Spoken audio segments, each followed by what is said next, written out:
निरोगी राहण्यासाठी फक्त हे करा. नंबर 1. एक दिवसात एका स्त्रीला सरासरी 25 ग्रॅम फायबरची गरज असते, तर पुरुषाला 30 ते 35 ग्रॅम फायबरची आवश्यकता असते. आपल्या पाचन प्रणालीला सुरळीत करण्यासाठी दररोजच्या गरजेनुसार योग्य फायबर घ्यायला हवे. नंबर 2. मानेवर आणि कोपरांवरील काळेपणा दूर करण्यासाठी 5 ते 8 बदाम बारीक करा. नंतर त्यात 1 चमचा दूध आणि मध टाकून पेस्ट तयार करा. नंतर ही पेस्ट मानेवर आणि कोपरांवर लावा. आता ही पेस्ट काही वेळ अशीच राहू द्या. नंतर साध्या पाण्याने त्वचा स्वच्छ करा. हा उपाय नियमितपणे केल्याने तुम्हाला काही दिवसातच फायदे दिसू लागतील. नंबर 3. तुमचा चेहरा नेहमी ताजातवाना आणि फ्रेश ठेवण्यासाठी लिंबू अतिशय फायदेशीर आहे. चेहऱ्यावरील काळे डाग, ब्लॅक हेड्स दूर ठेवण्यासाठी लिंबाचा वापर फायदेशीर ठरतो. नंबर 4. मोसंबीचा रस चेहऱ्याला लावल्याने काळे डाग, पिंपल्स दूर होण्यास मदत होते. मोसंबीच्या रसाने रक्त शुद्ध होते. परिणामी त्वचेचा पोत सुधारतो, त्वचा उजळ होते. नंबर 5. घसा दुखत असेल तर 1 कप कोमट पाण्यात 1 चमचा मीठ विरघळून घ्या. त्या पाण्याने गुळण्या करा. नक्की आराम मिळेल. नंबर 6.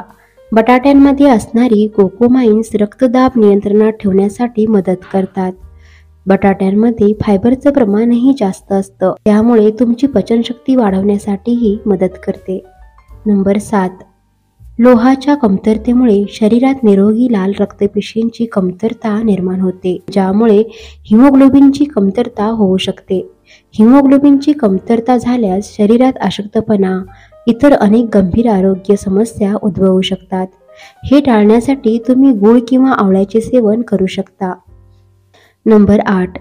भिजवलेल्या बदामाची साल न काढता खाल्ल्याने रक्तपातळी वाढण्यास मदत होते, तसेच डोळे तेजस्वी होतात. नंबर 9.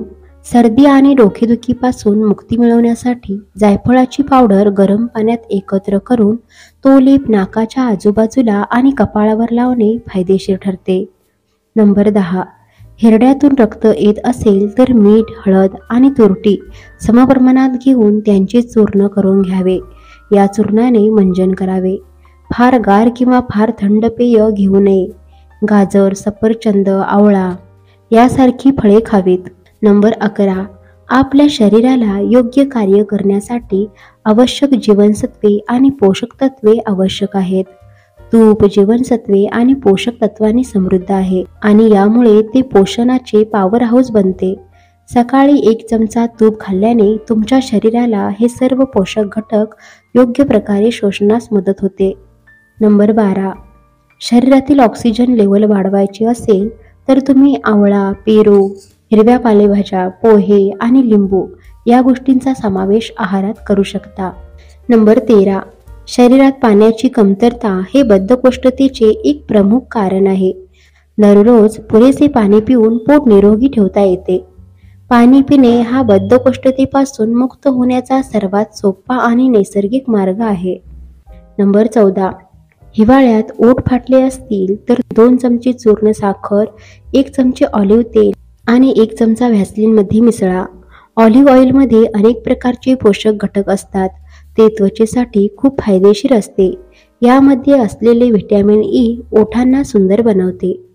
नंबर 15. थंडीत बाजारात मोठ्या प्रमाणात गाजर उपलब्ध असतात. गाजर हे पचायला जड असते, मात्र गाजरांमध्ये कमी कॅलरी असतात, त्यामुळे वजन कमी होण्यास मोठी मदत होते.